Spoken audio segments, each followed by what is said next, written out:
제3장.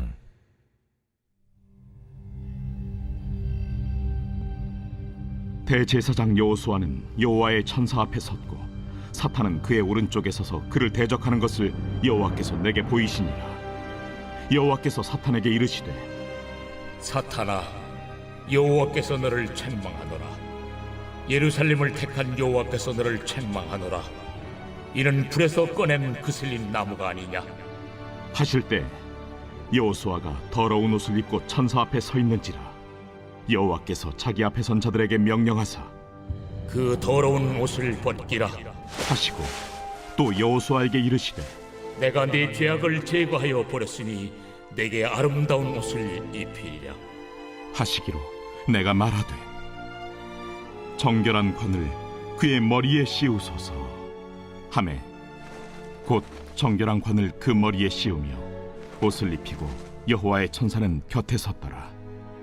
여호와의 천사가 여호수아에게 증언하여 이르되, 만군의 여호와의 말씀에 내가 만일 내 도를 행하며 내 규례를 지키면 내가 내 집을 다스릴 것이요 내 뜰을 지킬 것이며 내가 또 너로 여기 섰는 자들 가운데 왕래하게 하리라.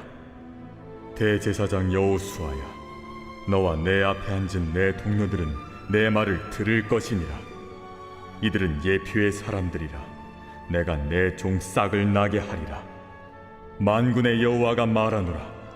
내가 너 여호수아 앞에 세운 돌을 보라. 한 돌에 7눈이 있느니라. 내가 거기에 새길 것을 새기며 이 땅의 죄악을 하루에 제거하리라. 만군의 여호와가 말하노라. 그날에 너희가 각각 포도나무와 무화과 나무 아래로 서로 초대하리라 하셨느니라. 오늘의 말씀 스가랴 3장의 말씀입니다. 스가랴 3장의 말씀은 두 번째, 세 번째 환상에 이어서 네 번째 환상으로 대제사장인 여호수아에 대한 환상을 다루고 있습니다. 여호수아는 제1차 포로기한 당시 예루살렘으로 돌아와 스룹바벨과 함께 제2성전을 건축을 주도했고 또 대제사장 신분으로 이스라엘 백성을 대표하기도 했습니다. 결국 여호수아에 대한 환상은 이스라엘 백성의 환상이기도 했습니다. 2절 말씀을 보면 하나님께서는 여호수아, 즉 이스라엘 백성들의 상태를 아주 독특하게 표현하고 있습니다. 그들은 불에서 꺼낸 그을린 나무라고 말합니다. 이것은 그들에게 아무 소망이 없는 상태임을 나타내주는 것입니다. 다 타버린 나무에는 어떠한 생명도 존재하지 않습니다. 싹이 돋아날 수도 없고 땅에 심어도 뿌리가 생겨나지 않습니다. 포로기 이후 이스라엘 백성들은 소망이 사라진 절망적인 상태였다는 겁니다. 그런데 3절과 4절 말씀을 보면 여호수아는 더러운 옷을 입고 천사 앞에 서 있습니다. 그리고 하나님은 자기 앞에 선 자들에게 그의 더러운 옷을 벗기라 라고 말합니다. 뿐만 아니라 여호수아에게는 하나님이 그의 죄를 제거하여 버리시고 아름다운 옷을 입힐 것이다 라고 말씀하셨습니다. 3절과 4절의 말씀입니다. 여호수아가 더러운 옷을 입고 천사 앞에 서 있는지라 여호와께서 자기 앞에 선 자들에게 명령하사 그 더러운 옷을 벗기라 하시고 또 여호수아에게 이르시되 내가 내 죄악을 제거하여 버렸으니 내게 아름다운 옷을 입히시리라 하시기로. 여기서 더러운 옷은 죄악을 상징하며 아름다운 옷은 의를 상징합니다. 더러운 옷이 정죄와 심판을 초래하는 것이라면 아름다운 옷은 의를 덧입는 것을 상징하고 또 구원을 의미합니다. 결국 하나님께서 여호수아의 더러운 옷을 벗기고 그에게 아름다운 옷을 입히신다는 것은 그의 죄악을 사하시고 그를 의롭게 여기시겠다라는 것입니다. 이것은 앞으로 예수 그리스도를 통해 우리의 더러운 죄의 옷을 벗게 될 것이며 하나님의 온전한 의를 덧입게 될 것임을 나타내는 겁니다. 우리는 세상을 살아가면서 죄의 유혹 앞에 넘어지고 또 죄를 짓기도 합니다. 그럼에도 구원을 받을 수 있다는 것은 하나님께서 우리를 의롭게 여겨주시기 때문입니다. 그러기에 우리는 그 은혜에 합당한 삶을 항상 살아가야 합니다. 우리에게 의의 옷을 입히신 하나님의 뜻을 헤아리며 거룩하고 의로운 삶으로 살아가야 합니다. 이것이 우리에게 베푸신 하나님의 의를 잘 간직할 수 있는 길입니다. 이어서 하나님은 여호수아에게 정결한 관을 씌우셨습니다. 그리고 여호와의 천사는 곁에 섰다라고 말합니다. 정결한 관을 씌우셨다는 의미는 이스라엘 백성들을 온전히 정결케 하시는 하나님의 역사를 상징하는 것이고, 여호와의 천사가 여호수아 앞에 서 있음을 강조하는 것은 곧 하나님께서 그 백성들과 더불어 함께 하심을 나타내는 겁니다. 아무리 하나님께서 죄로 얼룩진 백성들을 정결하게 하신다가 해도 그들을 홀로 내버려 두신다면 다시 죄악의 본성을 이기지 못하고 범죄하게 될 것입니다. 그렇기 때문에 하나님은 당신의 백성이 죄악된 세상에서 의를 행하며 또 온전한 구원에 이를 수 있도록 그들 곁에 서서 그들과 더불어 함께 하시겠다는 것을 말씀하시는 겁니다. 우리는 연약하기에 전능하신 하나님께서 우리와 함께 하셔야만 온전한 구원을 이룰 수 있음을 잊지 말아야 합니다. 왜냐하면 여호수아를 통해 회복의 과정 자체가 전적으로 하나님의 주권 아래 있었다는 것을 강조하고 있기 때문입니다. 여러분, 이 장면을 다시 상상해 보십시오. 여호수아가 더러운 옷을 입고 여호와의 사제 앞에 서 있을 때 사탄이 옆에서 죄를 지적하고 고소했지만 하나님은 오히려 사탄을 책망하시고 여호수아가 입고 있는, 즉 선민의 죄악을 상징하는 더러운 옷을 벗기시고 아름다운 옷으로 덧입히시고 그 머리에 정결한 관을 씌워주셨습니다.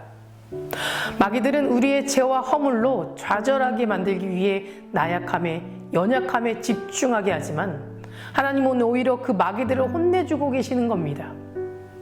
마틴 로이스 존스 목사는 마귀는 초급 검사와 같다라고 하면서 아무리 죄를 들추어내서 덮어씌우고 또 형벌을 받게 하려고 해도 최고의 변호사이시며 또 베테랑이신 예수님 앞에서는 아무것도 할 수 없다라는 겁니다.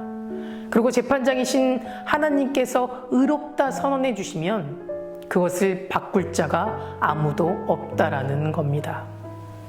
이 선언에 대해서 하나님의 확신한 증거이자 약속의 말씀이 오늘 7절과 8절 말씀에 기록되어 있습니다. 7절과 8절의 말씀입니다. 만군의 여호와의 말씀에 내가 만일 내 도를 행하며 내 규례를 지키며 내가 내 집을 다스릴 것이요 내 뜰을 지킬 것이며 내가 또 너로 여기 서 있는 자들 가운데 왕래하게 하리라.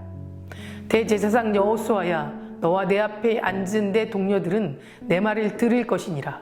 이들은 예표의 사람이라. 내가 내 종싹을 나게 하리라.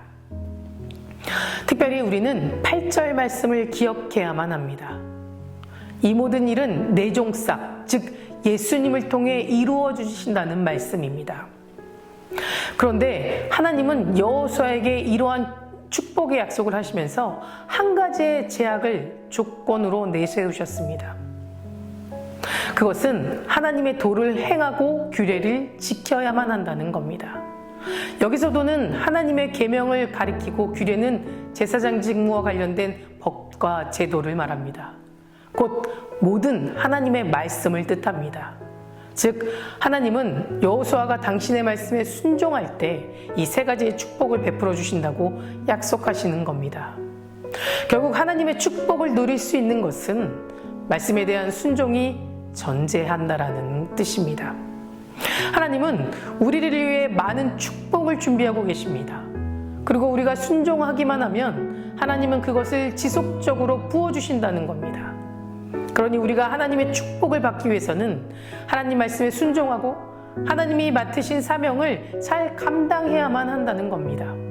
신명기 28장을 보면 하나님은 이스라엘 백성들이 광야에 있을 때에 말씀에 대한 순종의 삶을 살아갈 때 받는 축복과 또 불순종한 삶을 살아갈 때 받은 저주에 대해 아주 구체적으로 말씀하셨습니다.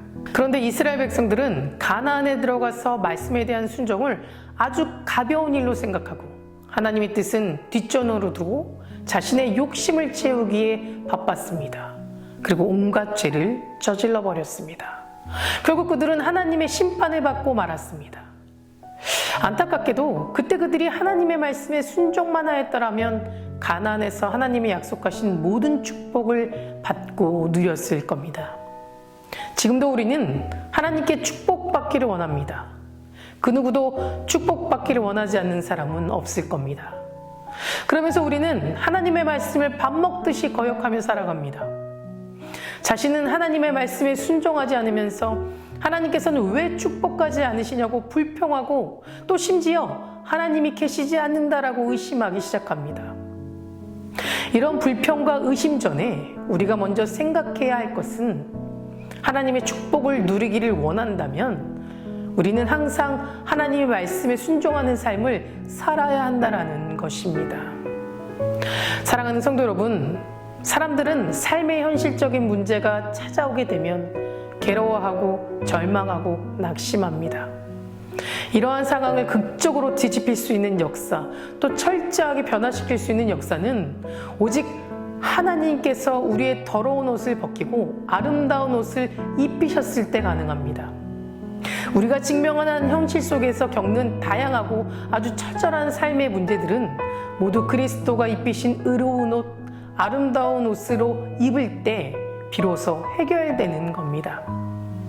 하나님께서는 지금도 더러운 누더기와 같은 죄의 옷을 걸치고 또 절망하며 신음하는 이들을 찾아오셔서 거룩하고 아름다운 옷을 입히시는 분입니다. 그분은 불에 그을린 나뭇가지처럼 아무 소망도 기대할 수 없는 상황에 처한 자를 보시고 또 그를 긍휼히 여기시며 후원하시는 분입니다.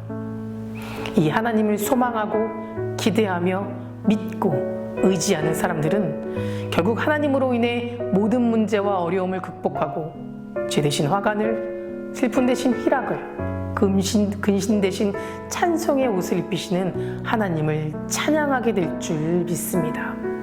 다 같이 기도하시겠습니다. 오늘은 금요일입니다. 금요일의 공동기도 제목은 환우분들을 위해 함께 기도해 주시기 바랍니다.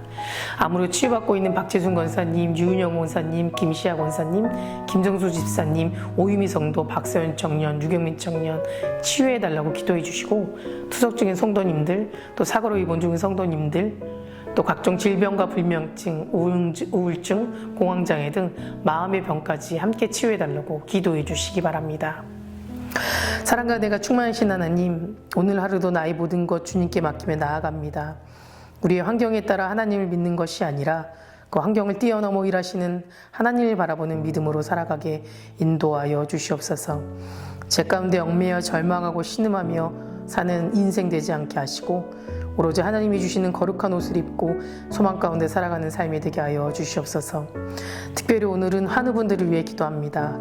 암으로 치유받고 있는 박재순 권사님, 유은영 권사님, 김시아 권사님, 김정수 집사님, 오유미 성도님, 박서연 청년, 유경민 청년 붙잡아 주시고 병든 몸과 마음 치유해 주시며 깨끗이 나음받게 하여 주시옵소서. 주님의 능력만이 모든 육체와 마음과 또 영혼을 낫게 하실 줄 믿습니다. 이 고통이 속히 끝나고 다시 건강한 일상으로 돌아갈 줄 믿습니다. 주님의 능력의 손으로 회복시켜 주시고 새롭게 하여 주시옵소서. 투석 중인 성도님들, 또 사고로 입원 중인 성도님들 힘을 주시고 각종 질병과 불면증, 또 우울증, 공황장애 등 마음의 병까지 예수님의 보혈로 깨끗이 나음받게 하여 주시옵소서. 연로하신 장로님들과 권사님들의 건강과 또 안전까지도 책임져 주시옵소서. 담임 목사님 말씀의 능력을 넘치게 부어주실 줄 믿습니다. 말씀을 선포하실 때마다 죽은 영혼이 살아나고 병든 자들이 나음받는 역사가 일어나게 하여 주시옵소서. 하나님의 비전을 성취할 수 있도록 돕는 자를 세워 주시옵소서. 다음 세대 아이들이 믿음을 지켜 주시옵소서. 우리 아이들이 말씀으로 자라고 기도로 성장할 수 있도록 도와주시옵소서. 새벽마다 1000번째 드리며 간구하는 기도 제목에 응답하여 주실 줄 믿사오며 이 모든 말씀 예수 그리스도 이름으로 간절히 기도드립니다. 아멘.